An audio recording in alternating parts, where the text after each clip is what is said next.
Bonjour. Aujourd'hui, nous allons aller à la rencontre d'un auteur danois qui m'est très cher et que vous connaissez tous, Hans Christian Andersen. Il s'agit des habits neufs de l'empereur.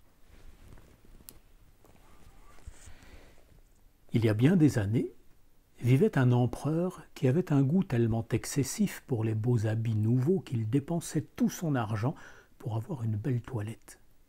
Il ne s'occupait de ses soldats, n'allait au théâtre ou ne se promenait dans les bois en voiture que pour montrer ses nouveaux habits.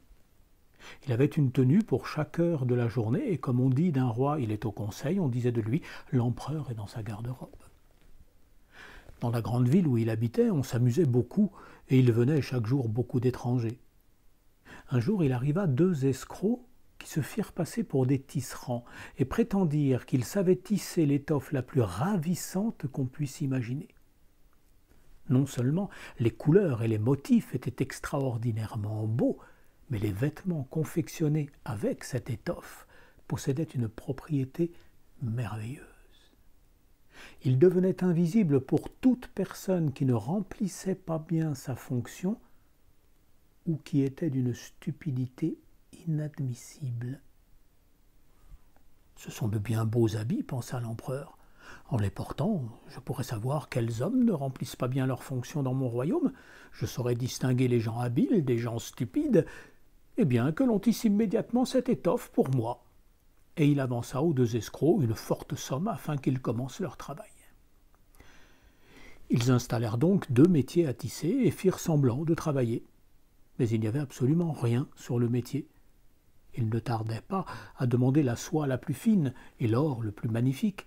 Ils mirent tout cela dans leur sac et travaillaient sur les métiers vides, jusque tard dans la nuit.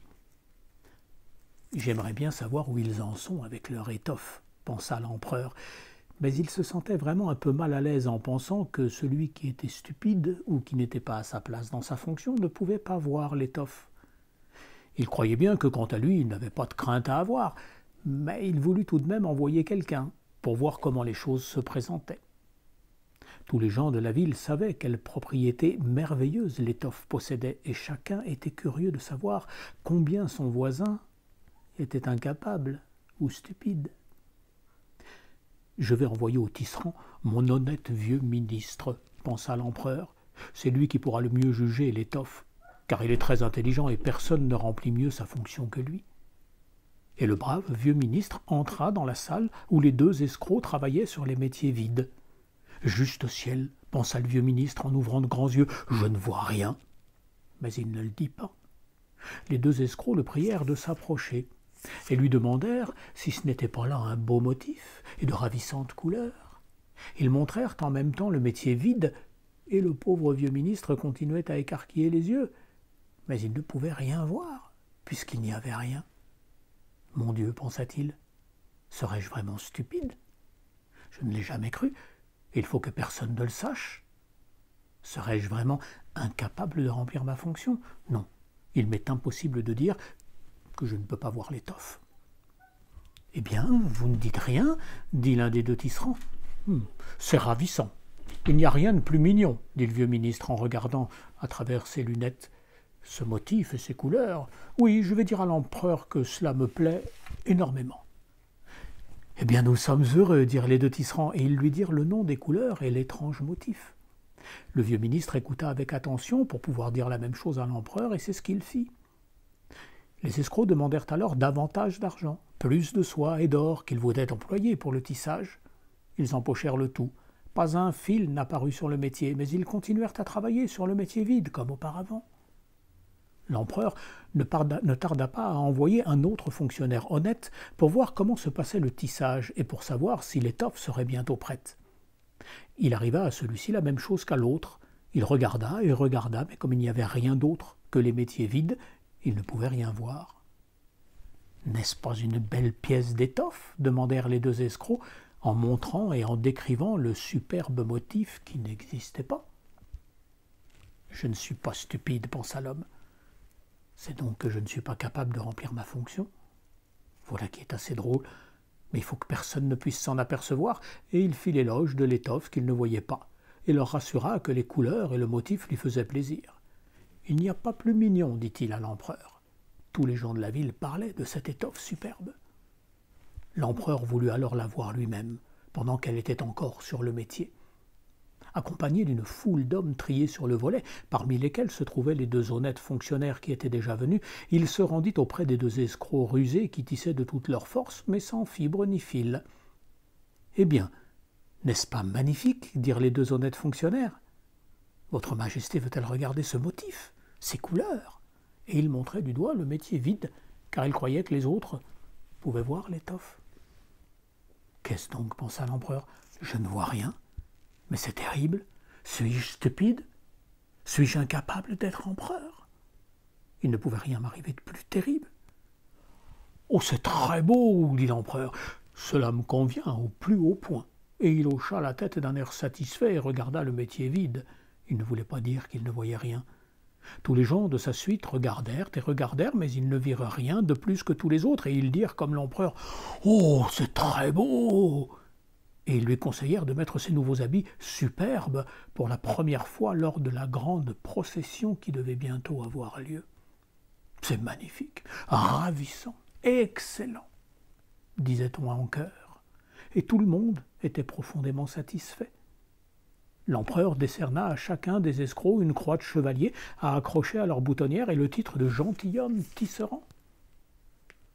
Toute la nuit qui précéda la matinée de la procession, les escrocs veillèrent et travaillèrent à la lueur de plus de 16 chandelles. Les gens pouvaient voir qu'ils se dépêchaient de terminer les nouveaux habits de l'empereur. Ils firent semblant d'ôter l'étoffe du métier, ils coupèrent dans le vide avec de grands ciseaux, ils cousirent avec des aiguilles sans fil, et ils dirent finalement « Voilà, les habits sont prêts. » L'empereur, suivi de ses chevaliers d'honneur, vint lui-même sur place et les 2 escrocs mirent un bras en l'air comme s'ils tenaient quelque chose et dirent « Voici le pantalon, voici l'habit, voici le manteau, et ainsi de suite. C'est léger comme de la toile d'araignée, on croirait n'avoir rien sur le dos et c'est justement cela qui fait la qualité de cette étoffe. » « Oh oui, répondirent tous les chevaliers, mais ils ne pouvaient rien voir puisqu'il n'y avait rien. « Si votre Majesté impériale daigne se donner la peine de se déshabiller, dirent les escrocs, nous pourrons lui mettre les nouveaux habits, là-bas devant la grande glace. » L'empereur ôta tous ses habits et les escrocs firent semblant de lui présenter pièce par pièce les nouveaux qui étaient censés être cousus, et l'empereur se tourna et se retourna devant la glace. « Mon Dieu, comme ils sont saillants! Comme ils tombent bien, dirent-ils tous, quel motif, quelle couleur, c'est un costume de grande valeur. Les gens qui doivent tenir le dais au-dessus de votre Majesté pendant la procession sont dehors, dit le grand maître des cérémonies. Eh bien, je suis prêt, répondit l'empereur. Est-ce que ça n'est pas trop bien ajusté? Et il se tourna encore une fois devant la glace, car il fallait donner l'impression qu'il examinait soigneusement ses somptueux habits. Les chambellans qui devaient porter la traîne tâtonnèrent sur le plancher comme pour la ramasser, puis ils gardèrent les mains en l'air en marchant, ils ne voulaient pas qu'on remarque qu'ils ne voyaient rien. Et l'empereur suivit la procession sous le dais magnifique, et tous les gens qui étaient dans la rue et aux fenêtres s'écriaient « Oh mon Dieu, comme les habits de l'empereur sont extraordinaires, quelle belle traîne il a à son habit, comme la coupe en est parfaite !» Nul ne voulait qu'on remarque qu'il ne voyait rien, car cela aurait bien sûr voulu dire qu'il était incapable de remplir sa fonction ou qu'il était très stupide. Jamais les habits de l'empereur n'avaient remporté un tel succès. « Mais voyons, il n'a rien sur lui, dit un petit enfant. « Mon Dieu, écoutez la voix de l'innocent, dit le père de l'enfant, et on se chuchota de l'un à l'autre ce que l'enfant avait dit.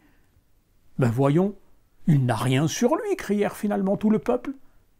L'empereur sentit son estomac se nouer, car il lui semblait qu'ils avaient raison.